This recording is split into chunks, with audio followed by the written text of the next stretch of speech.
Welcome to episode 82 of the Curios Cast, where we're joined by Lyndon, Britain's most eccentric man.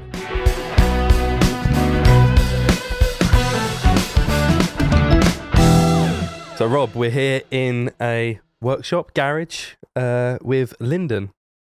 Thanks for having us, Lyndon. Oh, my pleasure. How are you doing? You all right? Yeah, fine, thank you. Yeah. Excellent. So Lyndon, you are Britain's most eccentric man. A few years ago, Cadbury's Fruit and Nut had a competition, and I didn't even enter the competition.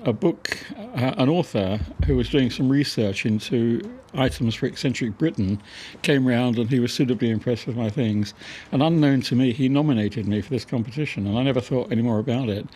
And the next thing, I got a call saying, can I get to the Orangery in Regent's Park with the bath chair, which I towed in with a vintage car into the middle of London, at a certain time on a certain day, and then it all happened. There you go. Yeah, I found out about you because I was trying to find, interesting people to interview and to meet, and I was Googling Britain's craziest man, Britain's angriest man, Britain's angriest woman, and then when I thought, eccentric, that's a good title, and I googled Britain's most eccentric man, and it was you all over. But it's not. It's the eccentricity is more the interaction between me and my machines rather than me myself. Yeah. I think it's quite like a. I was thinking this earlier. Like it's quite a. What's the word I'm looking for? It's a nice, endearing term. Yes, indeed. Yeah. Most people don't mind being eccentric as opposed to crazy. Exactly. Yeah, that's what I was going to ask, but you kind of answered it there. Is what do you define as eccentric? What is eccentric mean to you? It's when I meet people, you get a wide spectrum of people. A lot of people, 99% of people you can pigeonhole. They fit into certain categories of certain types. But there's that 1% who don't fit into those categories, and often they turn out to be eccentric people. Not necessarily overtly eccentric, but the way they dress, the things they do, things they say, tend to be creative people. In fact, there's a club in London that's been running since 1871. It's the Eccentric Club. In London, way back in those days, they had clubs for every category of gentlemen. It was gentlemen in those days. And there were the non-pigeonholable type people, and they formed the Eccentric Club.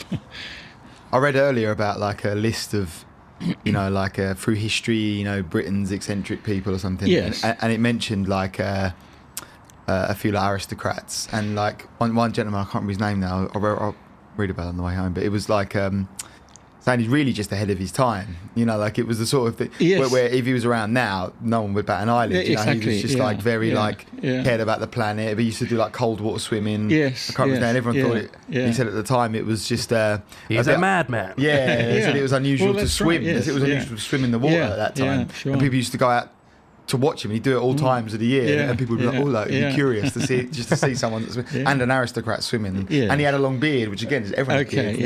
It did tend to be the landed gentry and aristocrats because they could afford to do the activities they did. The chap that painted all his pigeons different colours and doves different colours and that sort of thing. So and I guess and you've got time to kind of and freedom to explore a more creative endeavour, perhaps. What is it about you that you think makes you eccentric? Well, I've never liked anything conventional. I have to pretend to when I'm in my work mode, but that's different. And as you can no doubt gather from all my surrounding bits and pieces, there's nothing ordinary here. Everything's different. I have to have things and be different from everybody else. And my creativeness is all to do with eccentric and unusual apparatus. So that gives me that term. That's brilliant. It's definitely you do a lot of creative stuff. You can tell you're super creative and come up with these kind of inventions, as it were. You showed us a few today, some that are a bit silly, but they all have they all do something. Don't well, they? that's right. The silliness moving parts is very important. Yeah, so for anyone who's watching rather than listening, there will be some footage on the screen of Lyndon's garden where he's got all these different ornaments and items and inventions, and then quite a lot of vehicles as well. So are vehicles something that you've been interested in from a very young age as well then? Yeah, anything old and mechanical, things with sprockets and cogs and chains and moving parts, that's always fascinated me. So hence the old cars. I had my first old car at the age of 15, a car I found in an old barn. Oh, wow. So that sort of sparked the interest off. And What car was that? Austin 7. What happened to it? A motoring magazine wanted it, so they brought it off me. Oh, brilliant. I'd gone to look at a motorbike in this old barn in St Albans, and there was a pile of tarpaulins in the corner, and I lifted them up and saw this old van and tracked down the owner. And it was an old boy, and he had hidden it away when World War II broke out, so the Germans wouldn't get it. Oh, wow. And then he was very happy to sell it to me. Amazing. That's a proper barn find. Yeah, it really was. Yeah, the absolute. Yeah. Yes, you've got quite a lot of unique vehicles. I mean, we're sitting in sort of a garage here with 3 different wicker-based vehicles. We've got 2 sort of, I was about to say more conventional, but they're more conventional than maybe some of the others. How would you describe these 2 cars that we're sort of looking at here? Okay, on the far side there, that's a 1922 Citroen with a wickerwork body that was originally made for an Indian tea planter. And it got to Liverpool docks and it caught fire. And the remains languished in this junkyard for years and years and years. And somebody read about my interest in the sort of stuff I do, and they said, I think I've got just the car for you. So I went up to Liverpool and bought it.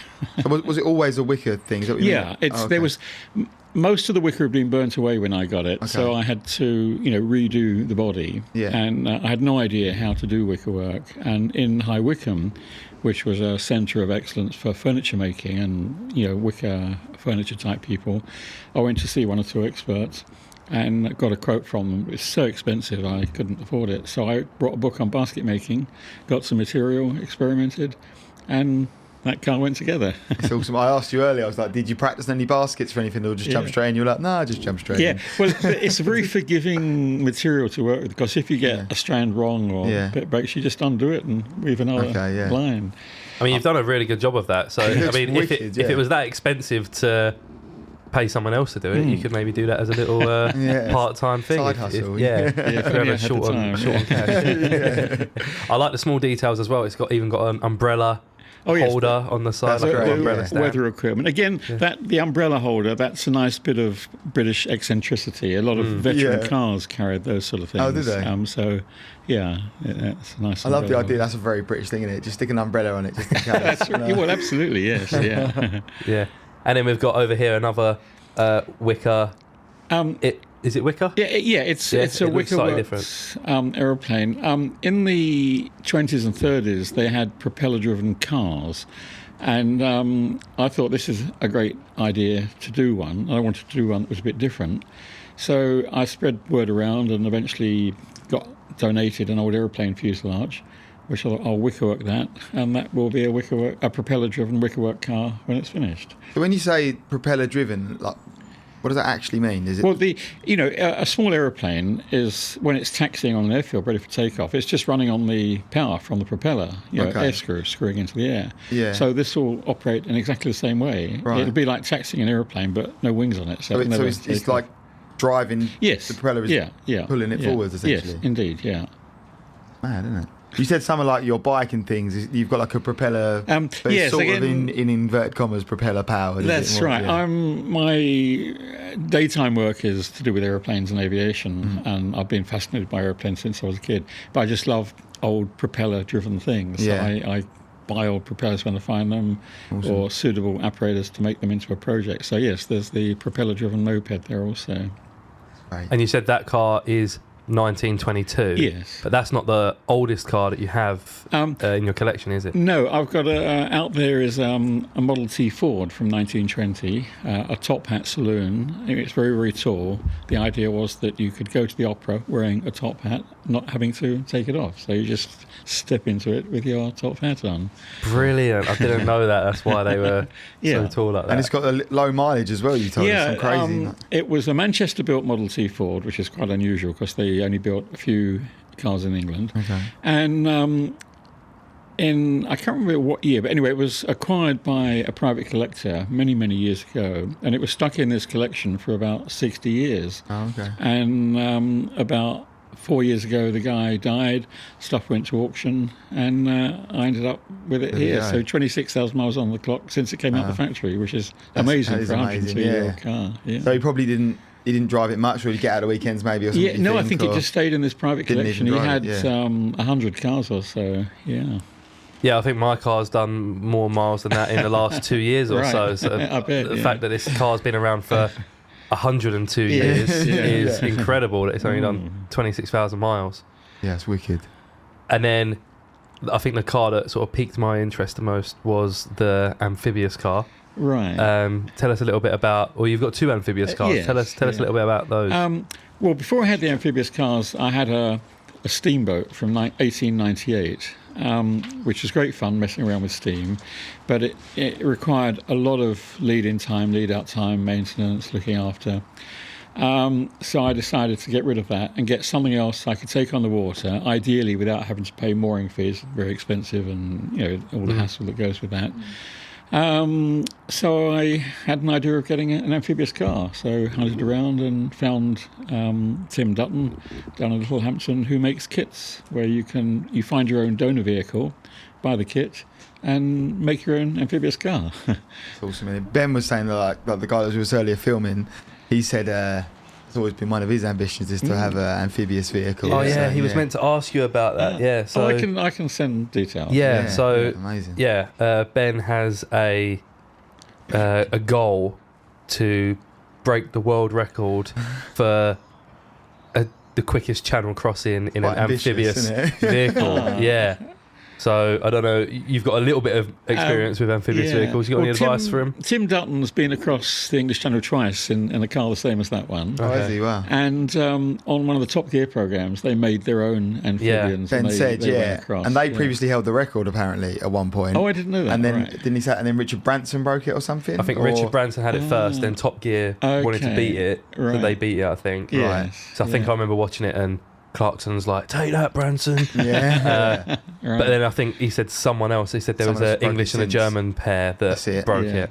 But there is an amphibious car made by Gibbs, a New Zealand company. It's very high speed. And they brought one down to the rally we had a few years ago on the river, and I drove that. That can do about 60... Well, no, it's about 80 miles an hour on land, and on shore about 30 or 40 knots. It was ever so fast. And we were going under 5 knots earlier, you said? Well, there's a speed limit on the Thames of 4 knots. And they're quite strict on that. Some of the patrol boats have speed cameras, which is ridiculous. Doing such slow speeds. Yeah, very low speed chase down the Thames. Yeah. So again, there'll be footage on the screen for anyone who's watching on YouTube or Spotify. But we did get to go in a drive in one of Lyndon's it was awesome. amphibious cars, and it was great. And like you said, I think a massive benefit to it. You know, a couple of your neighbours here have boats that they take down to the slip, but it's a bit of a hassle having to hook it up to your car and drive your car, reverse down on the slip, then you got to park your car. Yeah, absolutely so. Yeah, so this solves all of those problems. We just again there'll be a video. We just drove up, and all you had to do was like flick a few switches and straight into the water you went. Yeah, you have to check first. There's no shopping trolleys or bicycles being chucked in the river before you go in. It does happen sometimes. Is that what you did? You got out. That's what you were checking for. Yeah. And then you said about what was you doing? How do you switch from car to amphibious?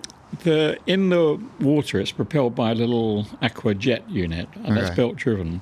So when you get in the water, you select neutral for the transfer box, and then it sends the power to the jet unit on the back. Right. And then select the jet drive, put it into second gear, and just drive away. So it's essentially still using the same engine in the exact same way. It's just that engine is driving a belt. Exactly. It's not instead driving of the wheels. Funny little story to do with amphibious cars.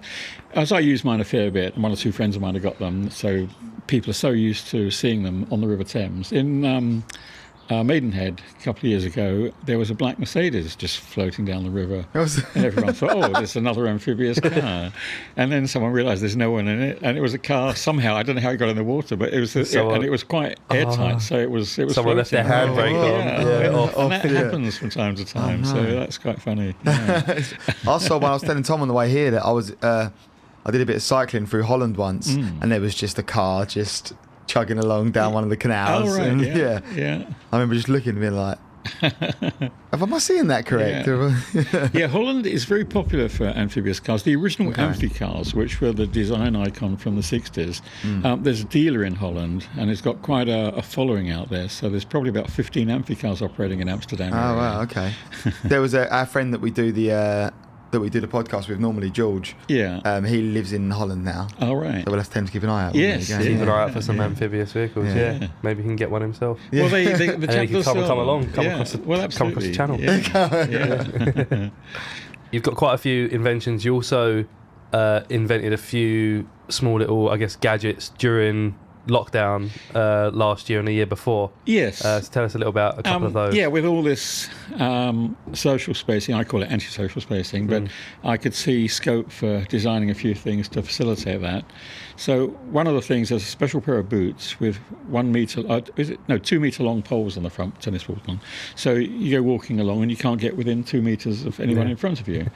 Another one is a head-mounted bit of apparatus that's got 4 2-metre poles, north, south, east and west, again with the tennis ball on the end of each. So if you're walking along, you can't get so near any other pedestrians. And then my favourite is the antisocial drinking machine, which is a device that you put your drinker and the guest exactly 2 metres apart. There's a glass holder on each end. You can swing the thing around, swap glasses if you want to, and another device for sliding the bottle from one end to the other, so you can entertain someone, have a drink without breaking the anti-COVID regulations. Yeah, I bet that was good fun to do while you had time on your hands, everyone did. Yeah, I bet you was away tinkering here, wasn't there? I bet there was plenty to keep you occupied. It was a good time for kind of creative endeavours, wasn't it? That's why I think this would be perfect. And you had outside space as well, which was that helps a lot. Yeah, and you've got quite a few different inventions, and a lot of them, like we said earlier, have a purpose of sorts, but they sort of achieve that purpose in a very different and sort of ridiculous way. Yes. For example, like you got a pigeon scaring device as well, just to scare the pigeons away from your chimney. Yeah. And how long have you been? You said you've been sort of interested in that kind of inventing all your life. Since I was at school, I was very enthusiastic about these things. And way back, there was an American entrepreneur announced a man-powered flying competition. This was way back in the 60s, Henry Kremer. And he invited people to design and fly a pedal-driven or man-powered flying machine of some sort. So even at school, I designed a pedal-driven autogyro.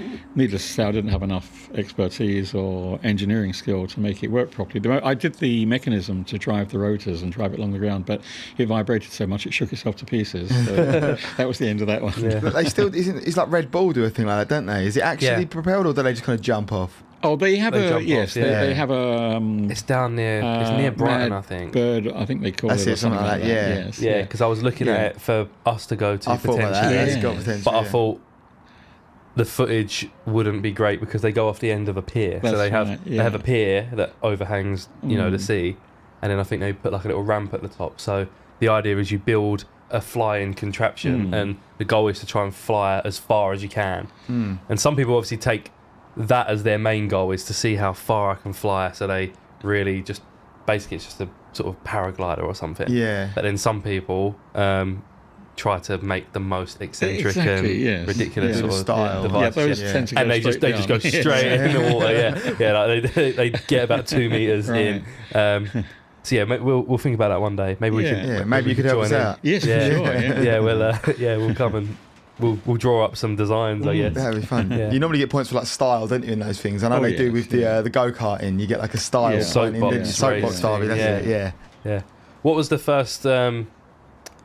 I guess like invention that you can remember putting together? Like you must have been doing it for quite a while. Or some of the earlier designs that you can remember getting involved with? When I was full-time flying, I used to spend a fair bit of time overseas, and I had a few houseplants in my house, and getting someone to water them was always a bit of a problem. So I designed an automatic watering system and came back to a flooded flat. How did that work? Or not work? What I didn't take into account is the water around here has a lot of scale in it. So I made very fine nozzles and things, but they blocked up with the stuff in the water here. So then the receptacles filled up and overflowed rather than drip feed as they were supposed to. So it'd probably work if you was away for maybe a week or so. Possibly, but if you was away for longer, it builds up that time scale.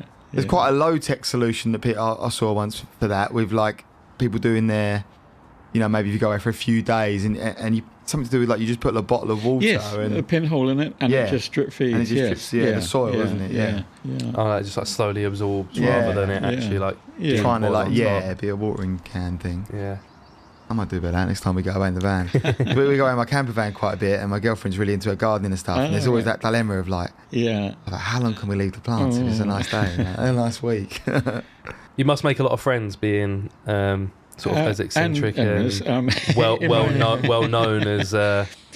I guess memorable, being a memorable person. Yeah, we had lots of waves out in town, didn't we? When I go out, especially in one of the older cars, people. There's Lyndon, and I bet you get a lot of like kids waving and stuff. We had a few kids, didn't we, by the side, like waving. Yes, but the kids will wave at the Amphibious Car because they recognise it for what it is. But old cars, kids they're on a totally different frequency these days. They've got windows in their fingertips and they're only electronically orientated, and they don't understand this stuff. So I find it very depressing and disappointing. Yeah, I suppose. I've lost all of that now. I remember when I first got the camper van, it took me a while to adjust the fact that people were looking at it. Like for a while, I'd be a bit like, what are they looking at? Like, first couple of times, I was like, why is that guy staring at me? And my girlfriend was like, man. I was like, oh yeah. Sorry. Yeah. The kids not watch Chitty Chitty Bang Bang anymore. Right. No. Yeah, that was filmed not far from here, the windmill up on the hill in Silver. Oh, really? Only about 5 miles away. Yeah. What sort of car was that? Oh, that was homemade, or designed especially for the film. They made 6 of them, and in fact, Chris Evans has one. I think I heard that. Yeah, he's a big car guy. Brooklyn. Yeah, he lives around here. In Marlow. So when I go out walking, I sometimes see him running with his partner. Okay. And there's one or two went to America, and there's a couple more around in museums. Yeah, right. But they didn't really do anything serious. I mean, you could drive it as a car, but obviously none of the other stuff really works. So. But when I go out on this, driving down Marlow High Street the last time I had that out, the kids were shouting "Chitty Chitty Bang Bang." Yeah, I was going to say. I'm pretty sure. The Chitty Chitty Bang Bang car is a similar sort of shape to that. That's I think it's modelled on that. Yeah, it was a boat-tailed car. And then it had the wings came out from like where the foot, the step is. Yeah, and then and then you had the sort of floats that came out when it went into the water as well. I don't know if I've ever seen it. I never watched it. You've never seen Chitty Chitty Bang Bang? It's worth watching. It's very amusing. It really is. My brother, when he was a kid, would get like really obsessed with particular things, like a lot of kids do. And I think we watched Chitty Chitty Bang Bang every day for a good like 2 or 3 years. Like I've seen it a good few hundred times. Okay. I can remember all the songs and everything. Yeah, I saw a bit of footage of Dick Van Dyke's like fairly recently in like a. It's somewhere like Disney related. Yeah. And the staff kind of recognise him or whatever. And he's singing one of the songs with them. Like they're doing like all that. It's like an a cappella group. Yeah. And they're singing and he still smashes it. Right. He's really good. But personally, I've never, like children, they're horrible things. But but round here, you sound like my girlfriend. Plane flying. Yeah, we're buying airfield. Neighbours have got kids, and sometimes drinks or tea or something, and the kids come into my garden, which if they're interested in things, I don't mind them at all. Yeah. But one of the kids said, "This is the coolest garden in Booker Common," so that was very. That's good. That is nice. Validation. I mean, it's probably true. I can't imagine many other people have sheep climbing trees with sunglasses. Short-sighted sheep. Yeah. What was that? I didn't know it was them. You didn't see the sheep climbing the tree. There's just a sheep. I thought they were sunglasses, or they were just normal glasses. I can't remember which ones he's got on now. But that's like in the middle of the garden. There's so many things to look at. There's a lot to look at. When we first walked in, I didn't really know where to look. You've got like two of these amazing old, 100-year-old cars there that you're sort of like amazed by, and then you've got this huge sort of workshop that we're in, and then you sort of the garden just keeps going, and there's more and more. Yeah, all the old signs as well. I love the old signs, things like that. Yeah. Do you just pick them up from like antiques fairs and things? I never buy them as antiques. They always come about by strange ways. Someone will say, "Oh, someone so and so is knocking down a shed, and there's a sign on it. I thought you might like it." Yeah. So I've never paid much. I've never bought anything much as an antique. I've always bought it, in a different sort of category. And you kind of know where it comes from then as well. Yes, exactly. Cool. Yeah. And it might not be something you've looked for. It's just an interesting sign. That's right. Yeah. I love that. But it's funny talking about those sort of things. The coin-operated beach telescope, which you saw by the front door, blue thing. I had this fixation of an idea. I wanted one of those, and it's not the sort of thing you find every day. And I put an advert in the Daily Telegraph in the personal column, thinking that would attract the right sort of person that might have one.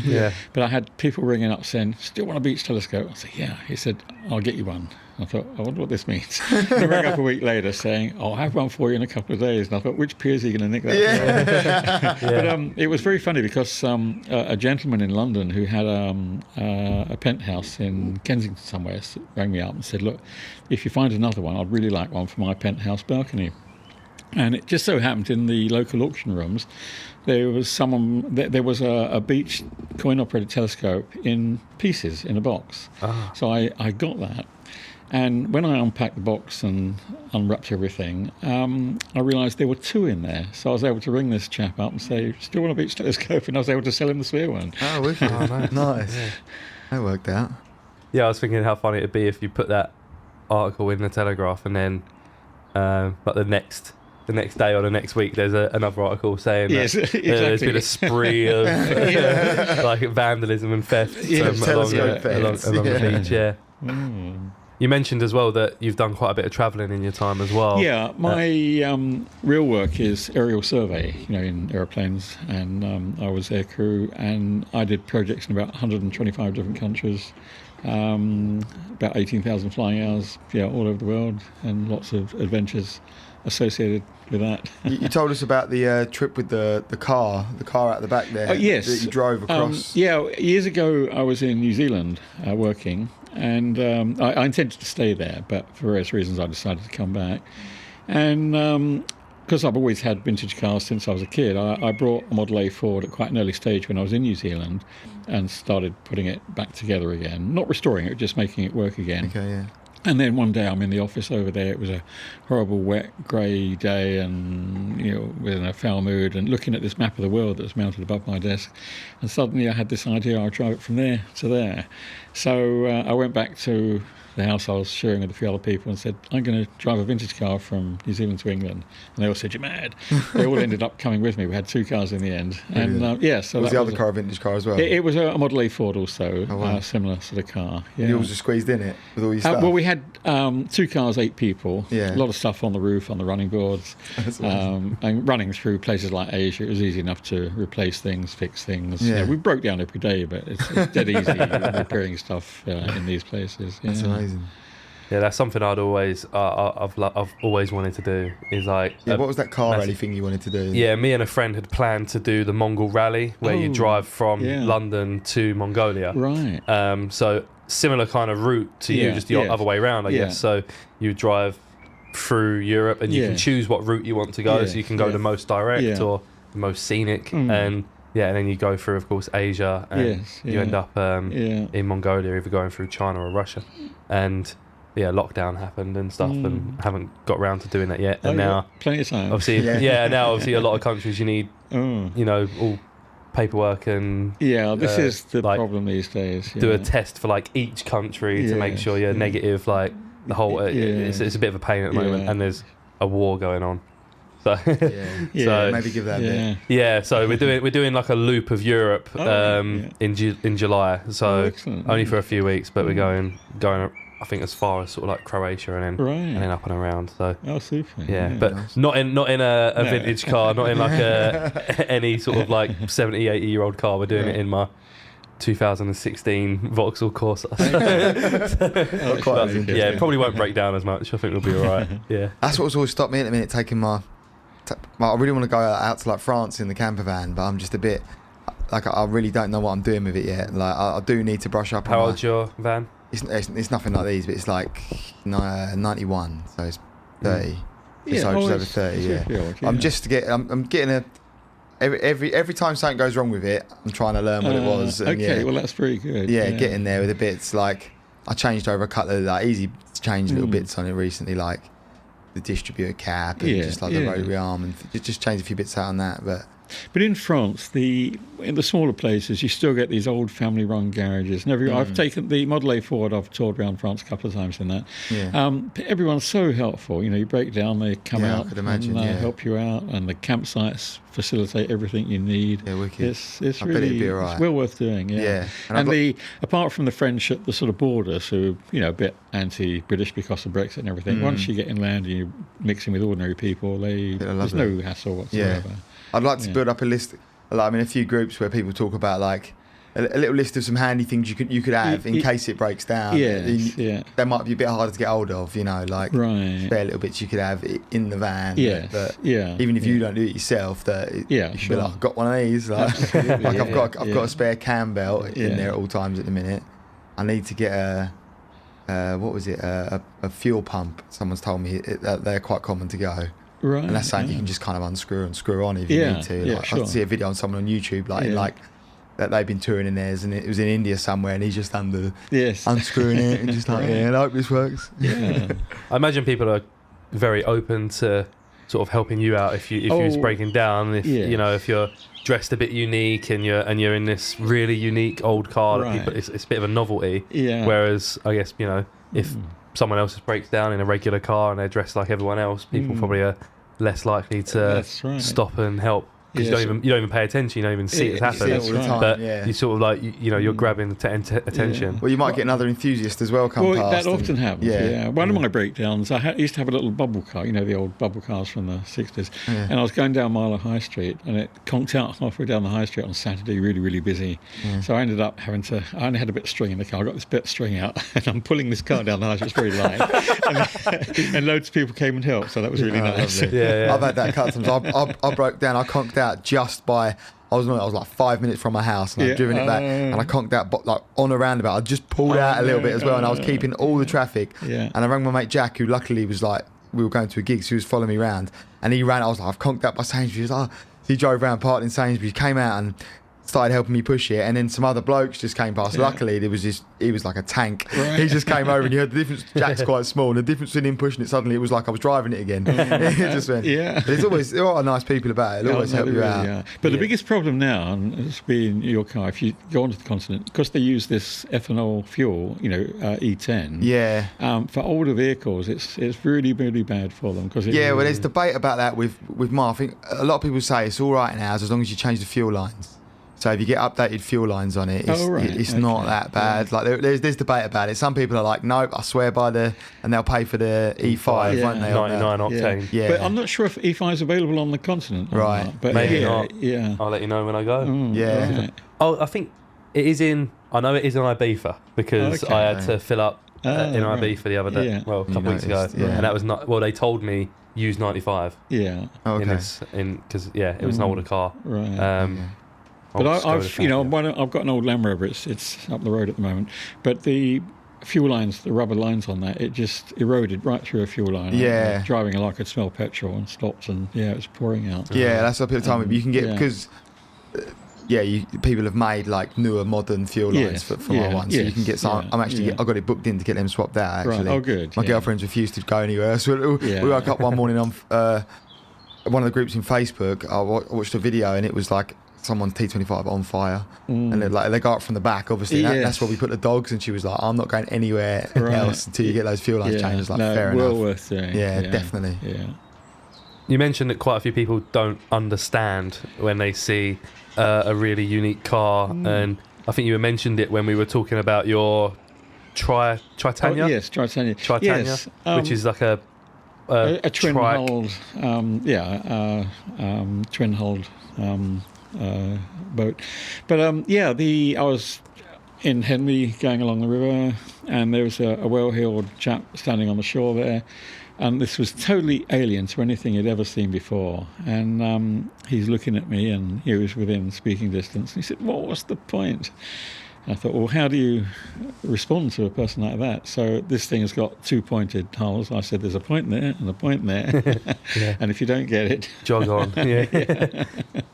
So do you get... so, of course, you get people that just don't understand it, and, you know, those people probably, for the most part, just keep themselves to themselves and keep moving. But do you get people that maybe make comments that are maybe not as sort of favourable? Or no, other than, you know, people just showing off in front of their friends. Everyone's been remarkably civilised and nice about it. Yeah, good. Yeah, I would have thought so, because yeah, it's not like you know, you're not causing anyone any harm. No, absolutely not. No. And it is just always fun to see, isn't it? It's something like Curios. Yeah, That's like, yeah, it's very, you've got a lot of curious items. yeah, you definitely have. Yeah, you're a curious person. Yeah. Cool. Brilliant. Well, it's on that cue. Don't worry, no, it'll stop in a minute. Yeah. Well, thanks for having us. Well, it's been a great really privilege appreciate it. Thanks so much. It's been a great day. Great day, yeah. It's been sick. This episode will probably come out before we've finished editing the Curios news video. So, for anyone listening, there'll be a video coming out soon which shows our day with Lyndon, where we're the whole tour of all his inventions and vehicles and everything, and our trip down on the River Thames in the Amphibious Car. Yep. So stay tuned for that. Thank you, Lyndon. Is there anywhere that you'd like to direct people? I know you've got a website. So do you update that regularly? Not as much as I should do. But yeah, lindonsmachines.co.uk shows most of the stuff on there, even with a little bit of royal recognition. Just back to the Eccentric Club, Prince Philip was our patron until he died, so had the privilege of dining with him a couple of times. And a few weeks ago I met Princess Anne, who knew her father was our patron, so it's nice having those royal connections. Yeah, wicked. And you said you built out this big fish sort of thing for in the 2012, the Queen had one of her garden parties, Jubilee garden party in Henley, and they wanted various interesting scenarios. She came in on an old steamboat as she came into dock, and they wanted some scenes out of 3 men in a boat, one of which was two anglers, a tall chap and a short chap, fishing away, and they wanted asked me to make a large fish, so when she came in they'd pull this giant fish out of the water. So I made a fish about 4 foot long that articulated and had flashing eyes, and she smiled, so that was nice to have made the Queen smile. There you go, yeah. Like I said earlier, the royal seal of approval there with Lyndon's fish. So check out lindonsmachines.co.uk just to see, I guess, some more examples of what Lyndon's built. And hype, shout outs. Yeah, stay tuned for the Curios news video with Lyndon. Nice one. All right, thanks for having us. It's been a great day. My pleasure and a privilege. Thank you. That's been episode 82 of the Curios Cast. See ya. Excellent.